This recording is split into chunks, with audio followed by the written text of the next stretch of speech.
a des histoires tout à fait vraies, auxquelles personne ne croit.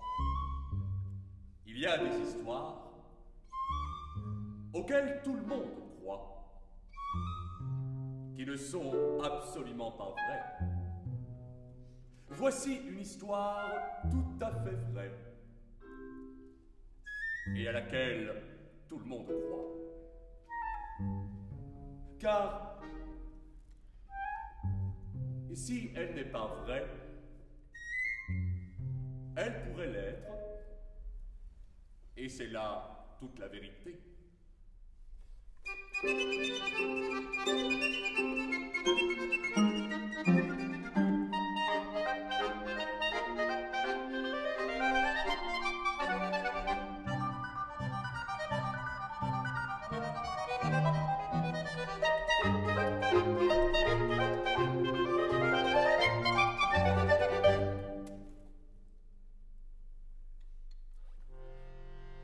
Il était une fois un paysan qui avait 3 fils. L'aîné était un travailleur courageux, mais doté d'un mauvais caractère. Le cadet était un feignant, sans caractère. Le benjamin était un rêveur qui tenait beaucoup de son père. Un jeune homme au bon caractère. À la mort de leur père, les 2 aînés se partagèrent l'héritage. La ferme, les pâturages et le cheptel allèrent à l'aîné, qui voulait s'enrichir en travaillant dur. Les étables, les granges et le verger allèrent au cadet, qui loua le tout à son frère aîné pour s'enrichir sans devoir travailler. Comme il ne restait plus rien, les 2 frères chassèrent le plus jeune et lui dirent « Fiche le camp avec la fortune que ton père t'a laissée !» Et en riant, ils lui jetèrent quelques pièces et le chat à la figure. Le benjamin était très triste. Il avait toujours pris soin de son père. C'est lui qu'il avait le plus aimé. Et maintenant, il se retrouvait sans père, sans toit, sans ressources.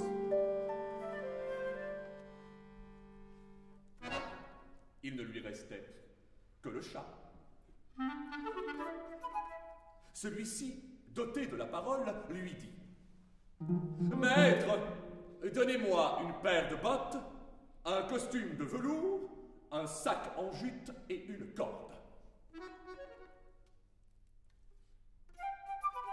Vous n'allez pas le regretter. Le jeune fils dépensa ses derniers deniers pour satisfaire les souhaits du chat.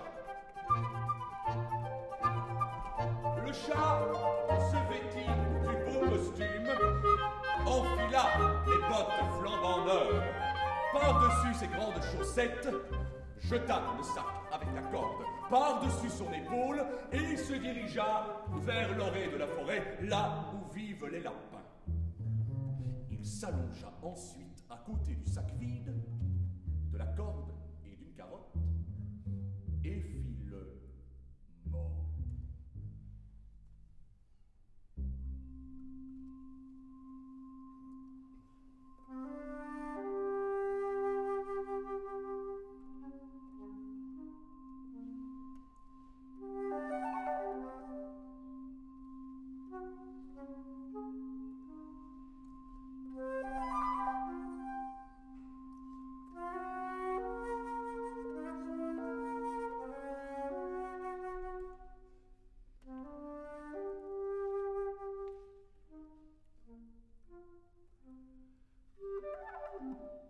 Un lapin s'avança en trottinant, renifla la carotte et pensa « Voilà une bien belle carotte, il doit certainement y en avoir plein d'autres dans le sac. » Il rampa à l'intérieur, bien mal lui en prit.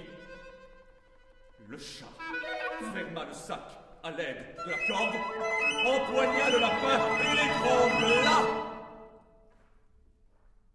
Ce n'est pas que le chat en fut fort ému, mais certains lapins ont connu une mort plus joyeuse.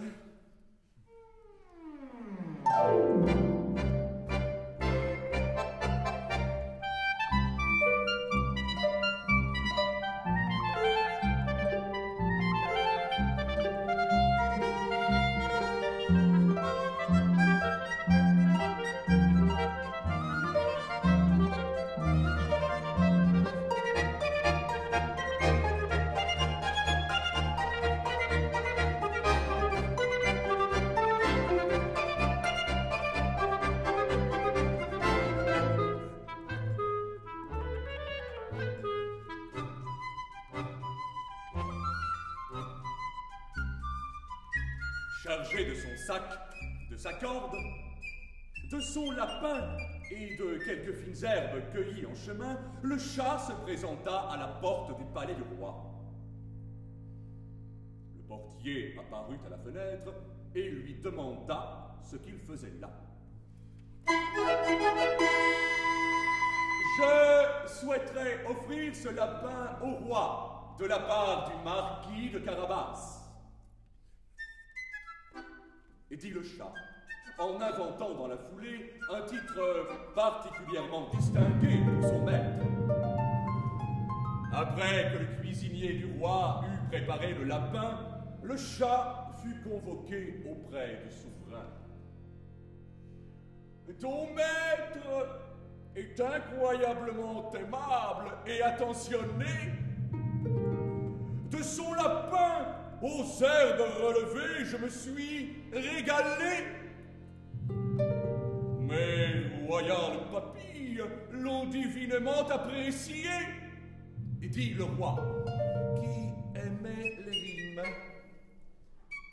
Et c'est avec beaucoup de satisfaction qu'il prit une gorgée de vin rouge pour se débarrasser d'un dernier morceau de lapin qui lui était resté coincé entre les dents.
Le chat se dirigea vers un champ de blé où se trouvait une volée de perdrix.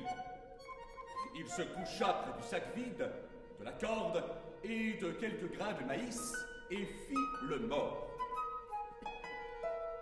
Deux grosses perdrix s'approchèrent en voletant et se disputèrent le contenu du sac. Voilà d'appétissants grains de maïs. Il doit y en avoir plein d'autres dans le sac. Ils sont pour moi, dirent-elles toutes les deux. Non sans peine, elles s'engouffrèrent dans le sac, bien mal leur en prit. Le chat ferma le sac à l'aide de la corde, empoigna les perdrix et les étrangle. Ce n'est pas que le chat en fut fort ému, mais certaines perdrix ont connu une mort bien plus joyeuse.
Chargé de son sac, de sa corde, de ses perdrix et de quelques fines herbes cueillies en chemin, le chat se présenta de nouveau à la porte du palais du roi et s'annonça, sûr de lui.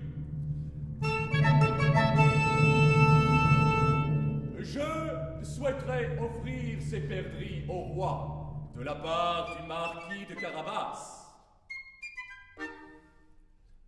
Après que le cuisinier du roi eut préparé les perdrix, le chat fut convoqué auprès du souverain. Ton maître est incroyablement aimable et attentionné. De toutes les perdrix que j'ai pu déguster, celle-ci est, sans conteste, la plus appréciée. Dit le roi, qui en profita pour montrer à quel point il maîtrisait l'art de la rime. Et c'est avec beaucoup de satisfaction qu'il prit une gorgée de champagne pour se débarrasser d'un dernier morceau de perdrix qui lui était resté coincé entre les dents.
Pendant les semaines et les mois suivants, le chat retourna chaque jour au palais, chargé de viande et de volaille qui, par manque de jugeote, pensait trouver dans un sac vide de quoi manger, avant assaisonnée dans l'estomac du roi. Un roi ventripotent au rire généreux et à la belle voix, qui chargeait toujours le chat de remercier son maître, le marquis de Carabas, pour tout ce qu'il faisait pour son royaume. Même si pour cela, des dizaines de lapins, de perdrix, de lièvres, de pintardes et autres animaux devaient être sacrifiés. Mais bien entendu, le souverain s'en fichait royalement.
Un jour, le chat apprit que le roi allait se promener en compagnie de sa fille au bord de la rivière, dans sa voiture royale.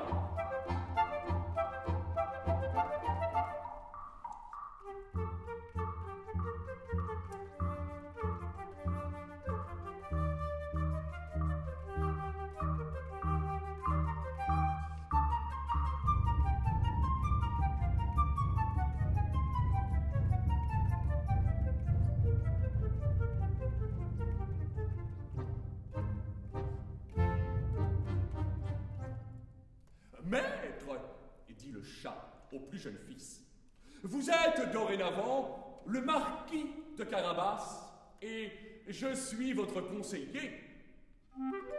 Rendez-vous vite à la rivière, déshabillez-vous et profitez des plaisirs d'une baignade rafraîchissante.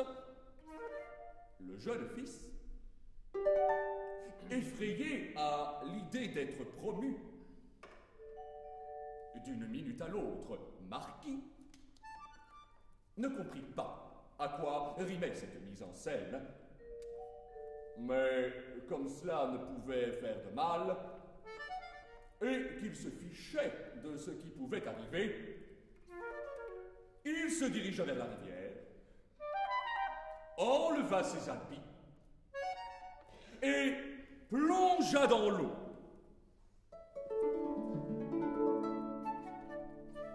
Sans imaginer que le chat allait cacher ses vêtements derrière un arbre.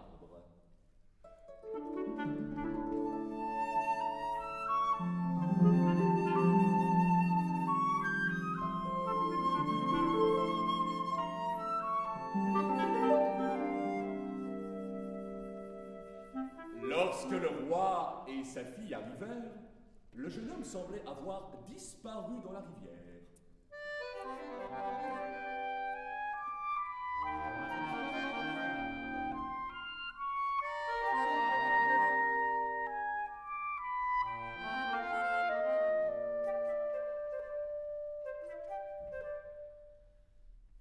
Au secours! Au secours! Le marquis de Carabas est en train de se noyer! Cria le chat. Le roi, qui l'avait immédiatement reconnu, donna l'ordre à ses serviteurs d'aller secourir le marquis. Une fois celui-ci sorti de l'eau, le chat courut vers le carrosse. « Mon maître s'est fait voler ses vêtements !» mentit le chat, qui les avait lui-même cachés. « Les voleurs l'ont jeté à l'eau et se sont enfuis. Heureusement, vos serviteurs l'ont sauvé. Mais Mais maintenant, il se retrouve sans habit. Le roi se rappela les nombreux repas succulents dont il s'était régalé grâce au marquis et demanda qu'on lui amène son costume de rechange, rangé dans son carrosse. Le marquis était splendide et impressionna la princesse.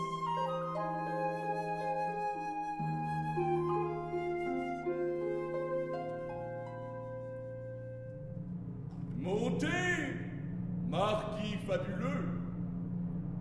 À 3, nous serons mieux qu'à 2, dit le roi, ravi des rimes dont il avait ponctué sa phrase.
Le chat partit devant pour rejoindre le territoire de l'ogre, qui possédait un magnifique château, un immense vignoble, de vastes champs de blé, mais aussi un tempérament cruel.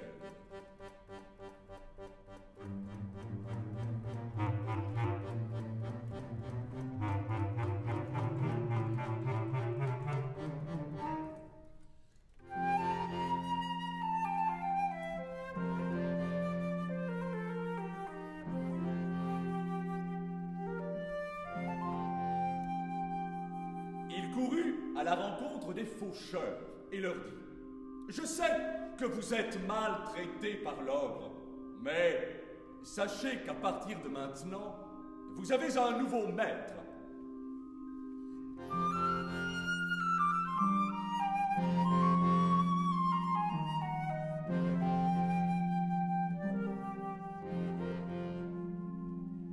Le roi passera bientôt par ici.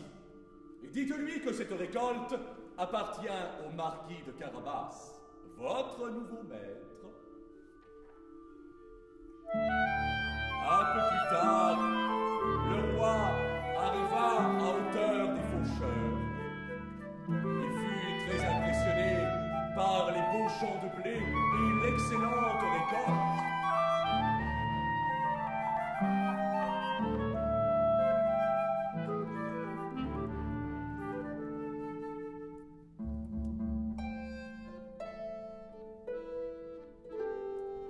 Chers faucheurs, vous travaillez comme des héros. À qui appartiennent ces si beaux champs? Demanda-t-il d'une voix royale. Au marquis de Carabas, notre bon maître, répondirent les faucheurs. Le roi était ravi. Vous entretenez un lien exemplaire avec ceux qui travaillent vos terres, dit-il au marquis, et il lui tendit la main. Entre-temps, le chat était déjà reparti devant et lança au vendangeur: « Je sais que vous êtes maltraité par l'ogre, mais sachez qu'à partir de maintenant, vous avez un nouveau maître. Le roi passera bientôt par ici. Dites-lui que ces vignobles appartiennent au marquis de Carabas, votre nouveau maître. »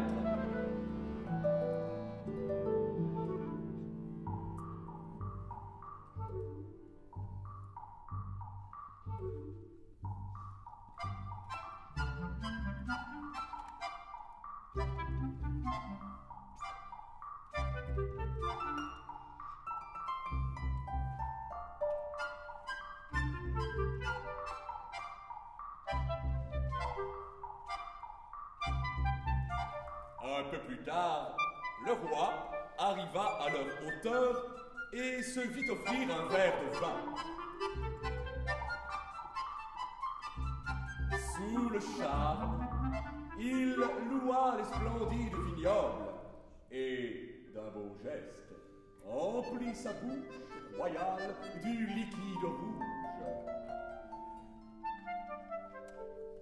Ce vin est tout à fait remarquable et délicieux, mais de qui vient ce délice merveilleux? Dit-il, tout en se délectant et en regardant son verre vide. Le marquis de Carabas, le meilleur maître qui puisse exister, répondirent les vendangeurs, qui remplirent à nouveau son verre.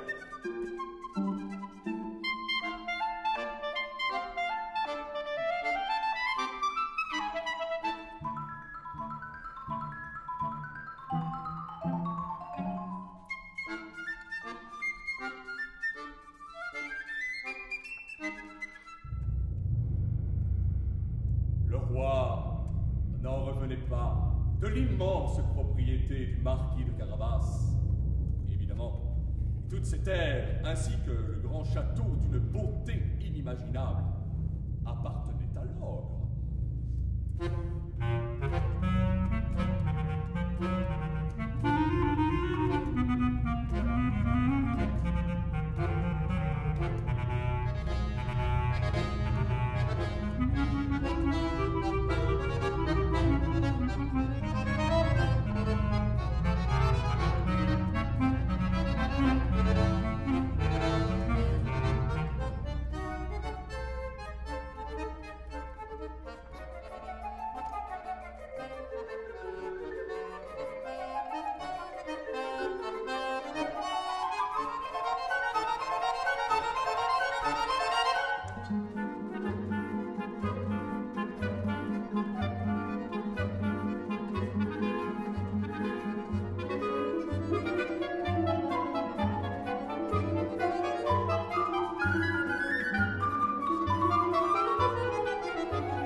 Possédait non seulement un tempérament cruel, mais aussi des dons de magie qu'il utilisait de la manière la plus effrayante qui soit.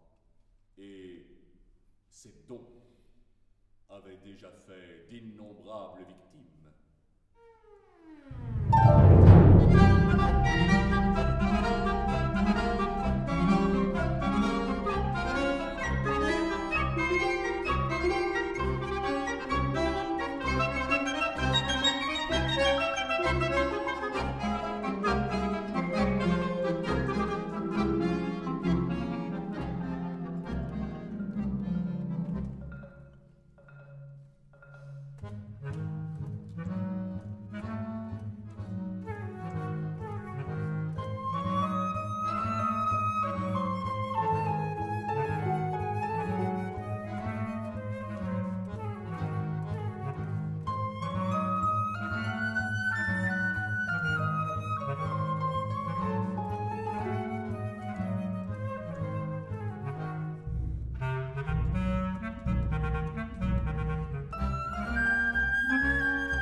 Lorsque le chat arriva au château, il se présenta à l'ogre.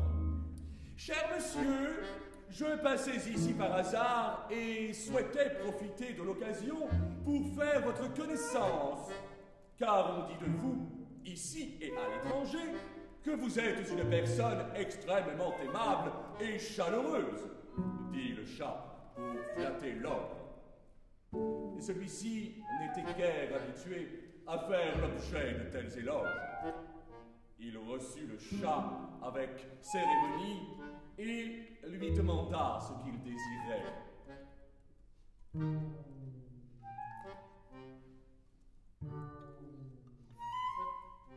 Cher ogre, dit le chat, vous avez la réputation d'être non seulement aimable et chaleureux, mais il paraît aussi que vous possédez des dons de magie exceptionnels.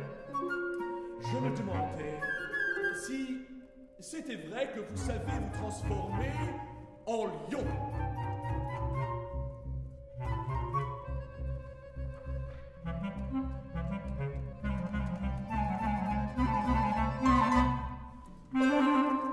Le visage de l'ogre adopta l'expression la plus douce et la plus gentille qui soit, bien qu'avec lui, la douceur et la gentillesse soient toutes relatives dans certains cas. Il tapota sur son nez du doigt et soudain, un énorme lion se dressa face au chat. Il y a des choses plus agréables que se faire dévorer par un lion, pensa le chat. Il s'enfuit par la cheminée et se retrouva d'un bond dans la gouttière. Lorsque l'ogre eut repris son apparence normale, le chat redescendit du toit et reconnut qu'il avait eu très peur. Félicitations, cher ogre.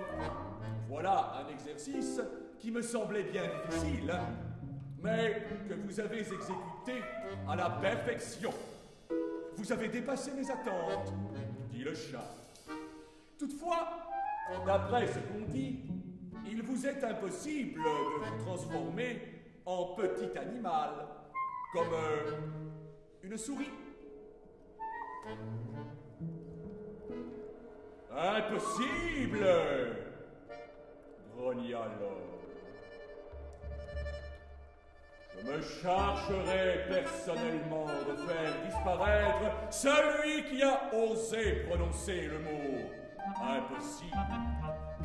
Mais d'abord, je vais vous montrer que mes pouvoirs magiques sont illimités.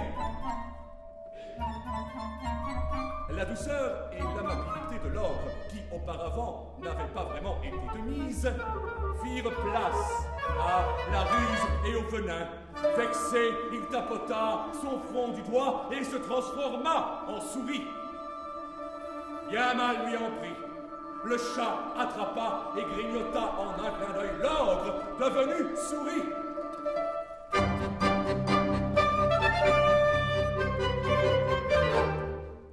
Ce n'est pas que le chat en fut fort ému, mais certains ogres ont connu une mort bien plus joyeuse.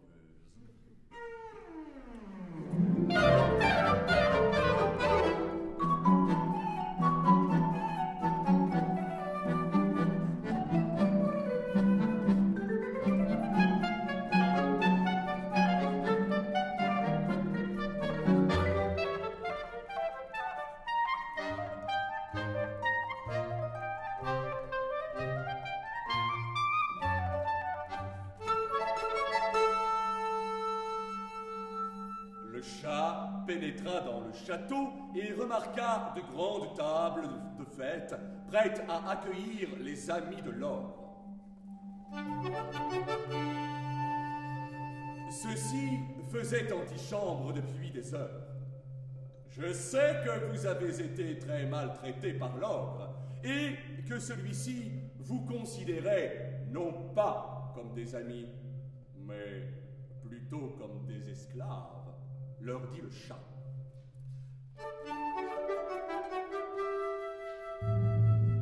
Maintenant qu'il est mort, vous êtes invités par le nouveau propriétaire des lieux, le marquis de Carabas.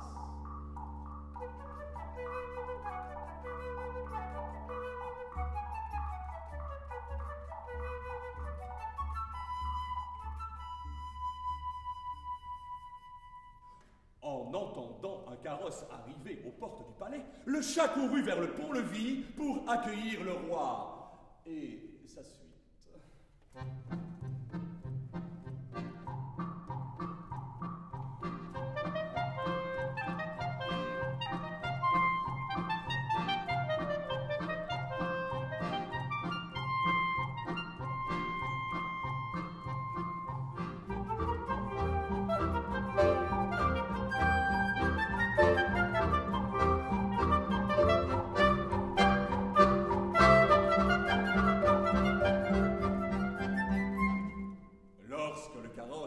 Dans la grande cour, le chat lui dit: Sire, soyez le bienvenu dans le château du marquis de Carabas. Et il lui fit une large révérence.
Subjugué par la beauté du palais, le roi contempla la magnifique demeure et ses jardins luxuriants.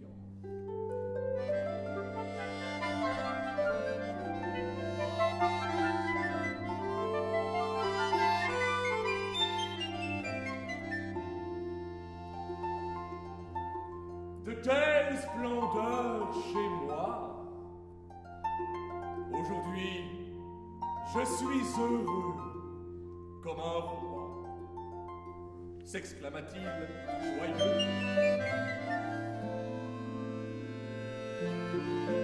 Emmenez-moi partout. Je veux voir tout, ajouta-t-il, faisant rimer des mots banals que certains, par leur simplicité, trouvèrent néanmoins émouvants.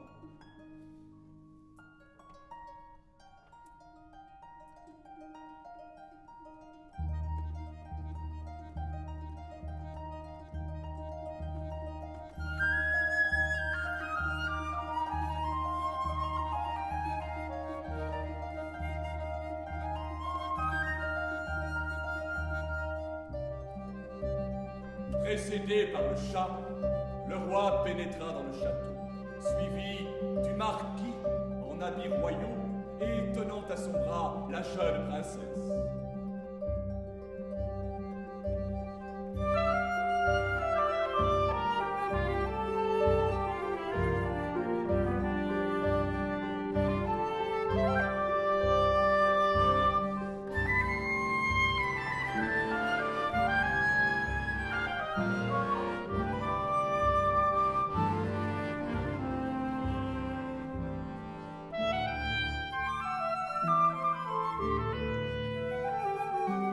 Le chat pensa: j'ai déjà vu des couples moins amoureux entrer dans de magnifiques châteaux, et conduisit la suite vers la salle du trône pour un buffet festif.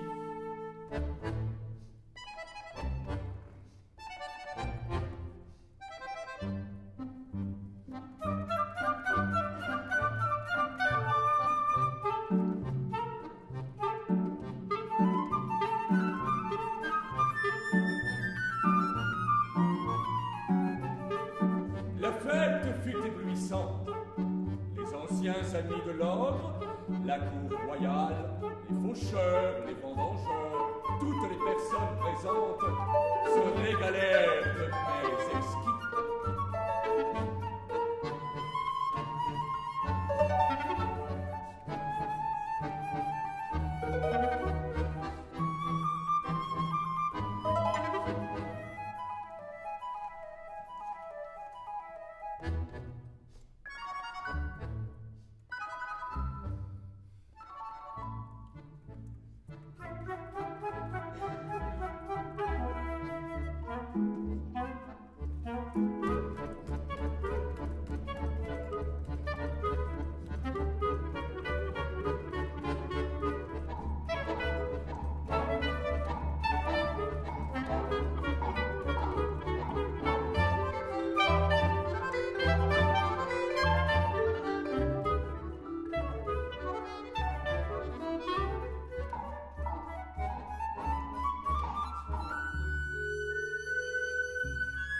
Tous étaient éblouis par les personnalités de choix, dont la plus prestigieuse était bien entendu le roi. Celui-ci se laissa aller à des envolées lyriques en évoquant, à coups de rime, les magnifiques terres, le splendide château, le délicieux vin et les bonnes manières du marquis de Carabas. En pleine extase, il proposa au marquis la main de sa fille, la jolie princesse.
La princesse était tombée éperdument amoureuse des magnifiques terres et du splendide château, ainsi que de la robe de mariée, confectionnée en 1 heure à peine. Et ce fut avec plaisir qu'elle accepta d'épouser le marquis de Carabas et ses bonnes manières.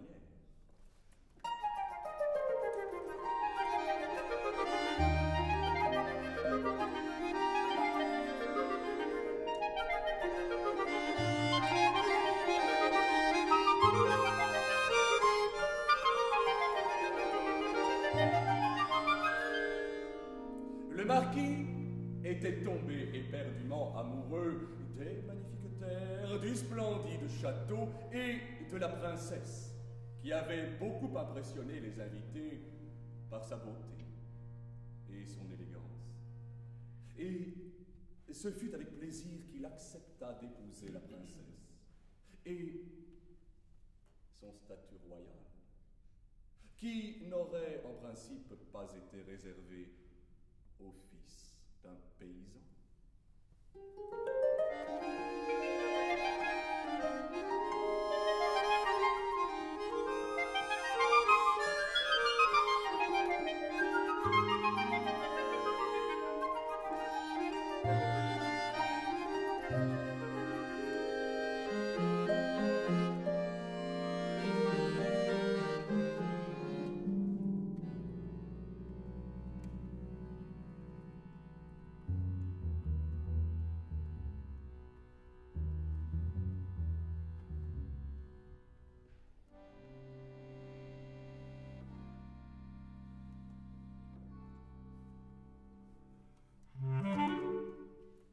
Et le chat?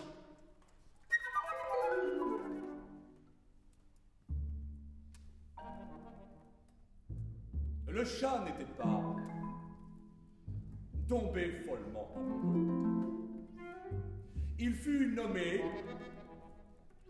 chat royal de Carabas et ne se mit plus à chasser que des rats et des souris. Il se dit que cette histoire était si belle et si vraie qu'il n'aurait jamais